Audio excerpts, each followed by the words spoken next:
Em abril de 2000, em Portugal, uma médica que preferiu não se identificar voltava para casa depois de uma viagem. Era por volta da meia-noite e ela estava passando pela região da cidade de Ferreira do Zézere, faltando ainda cerca de 30 quilômetros para chegar a seu destino. A médica naquele ponto começou a sentir uma sensação estranha de desconforto. Em seguida, uma nuvem que estava no céu, bem de frente ao seu carro, chamou sua atenção.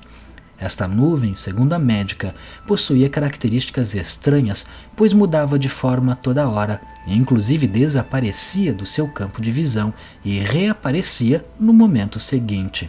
Além disso, a médica começou a sentir que aquela nuvem de alguma forma estava perseguindo seu veículo. Com o passar do tempo, a médica constatou que de fato aquele fenômeno que ela observava não se tratava exatamente de uma nuvem, pois estava de fato seguindo seu carro durante a viagem. Preocupada, a médica resolveu ligar para sua filha e contou o que estava acontecendo.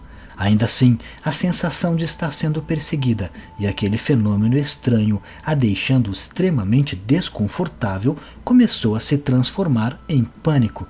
Por isso, a médica resolveu parar em um hotel e passar a noite para somente na manhã seguinte à luz do dia prosseguir com sua viagem. Quando chegou ao hotel e estacionou seu carro, ela viu ainda no céu aquela nuvem realizar manobras de forma que parecia escrever a letra inicial de seu nome, a letra C. Naquele momento, a médica começou a supor que talvez não estivesse mentalmente sã. Então, ela pediu a um funcionário do hotel que fosse com ela para a rua e confirmasse se realmente aquele fenômeno estava lá no céu.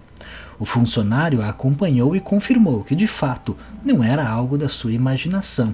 Realmente existia uma estranha nuvem no céu fazendo movimentos semicirculares que davam a impressão de desenhar a letra C no céu. Com a confirmação de que o fenômeno realmente estava lá e com a impossibilidade de poder fazer qualquer coisa, a médica se recolheu ao quarto para tentar dormir, esperando que na manhã seguinte tudo teria passado. Apesar do cansaço, a médica não conseguia dormir devido ao alto nível de estresse que o fenômeno lhe causou. Ainda naquela noite, enquanto tentava dormir, ela começou a ouvir do lado de fora de seu quarto o som de vários helicópteros sobrevoando a região. Como o hotel ficava relativamente perto da base aérea de Tancos, ela não estranhou o barulho, e na verdade aquele som até lhe acalmou um pouco, pois ela imaginava que os militares estavam patrulhando a área, e isso lhe fez finalmente adormecer. Na manhã seguinte, já bem mais calma e não mais pensando nos fenômenos da noite anterior, a médica pegou seu carro e seguiu viagem para casa, que transcorreu sem nenhum outro incidente.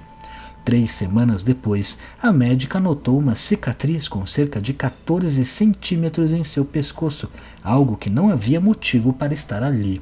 Inevitavelmente, a médica relacionou a marca com o objeto e resolveu contactar os pesquisadores do CITEC, o Centro Transdisciplinar de Estudos da Consciência, para tentar desvendar o que havia lhe acontecido naquela fatídica noite 3 semanas antes. Os pesquisadores, ao ouvirem o relato da médica, propuseram uma hipnose regressiva para tentar revelar algum detalhe que poderia ter ficado perdido em sua memória naquela noite. Na hipnose, a médica descobriu que depois de ouvir o barulho de helicópteros na rua, na verdade ela não adormeceu, e sim seu quarto foi tomado por uma intensa luz. Em seguida, ela se viu caminhando por um corredor com uma forte luminosidade até chegar a uma grande sala. Nesta sala, ela foi forçada a deitar em uma espécie de cama de metal e começou a ser examinada por seres alienígenas. Um destes exames teriam deixado a cicatriz em seu pescoço. Após os exames, ela novamente se viu no quarto do hotel, acordando na parte da manhã para seguir viagem, sem se recordar de nada que havia lhe acontecido.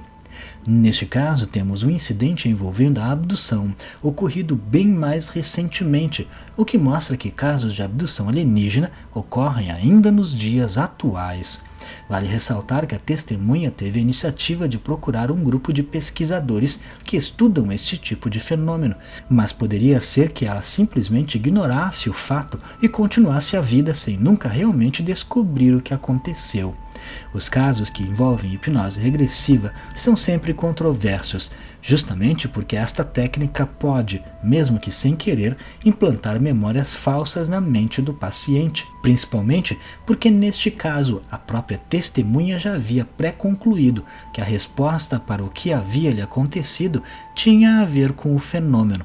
Porém, Sueli Simões, que foi a responsável pela hipnose regressiva da médica, conta que algumas vezes em regressões que ela fez em pacientes com objetivos completamente diferentes, seja para tratar um trauma ou para ajudar o paciente em algum outro problema de ordem psicológica, ela já acabou sem querer descobrindo incidentes ufológicos na memória do paciente que ele desconhecia completamente. Sueli, nestas hipnoses, não estava buscando essa informação do paciente e, sem querer, surgia esse tipo de relato involuntariamente. Estes exemplos Sueli utiliza para defender que a hipnose, quando feita da forma correta, não implanta memórias falsas, e sim revela o que há de escondido na mente do paciente. Outro detalhe intrigante do caso é que a cicatriz que estava no pescoço da testemunha estava justamente sob a sua tireoide. Era como se ela tivesse sofrido uma cirurgia de remoção da tireoide, mas o órgão, neste caso dela, ainda estava lá. É possível, neste caso, que os alienígenas estivessem interessados nesta parte do corpo e ela, como estava sozinha na estrada, acabou sendo escolhida para a abdução. Ou ainda, podemos supor que talvez ela tivesse algum problema nessa área do corpo, mas não soubesse desse problema.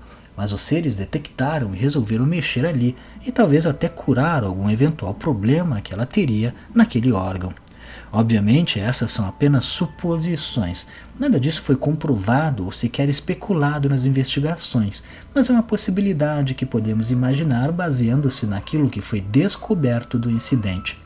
Um outro aspecto que também chama a atenção é o fato de o OVNI se apresentar como uma nuvem, algo que foi confirmado pelo funcionário do hotel, descartando que pudesse ter sido uma ilusão ou confusão da testemunha. É possível que o objeto estivesse na verdade envolto desta névoa, o que impossibilitava a testemunha de observar o objeto de fato. A questão da letra inicial de seu nome ser desenhada no céu pode ser apenas uma coincidência, pois o objeto perseguiu a testemunha até o hotel e quando ela parou, o objeto também parou. Mas talvez o seu movimento de pairar não seja simplesmente ficar parado, e sim fazer movimentos semicirculares no mesmo lugar. Mas e você? O que acha? Não deixe de comentar. Se gostou, clique em gostei. Não esqueça de se inscrever no canal, vire membro se puder clicando em seja membro e me siga lá no Instagram.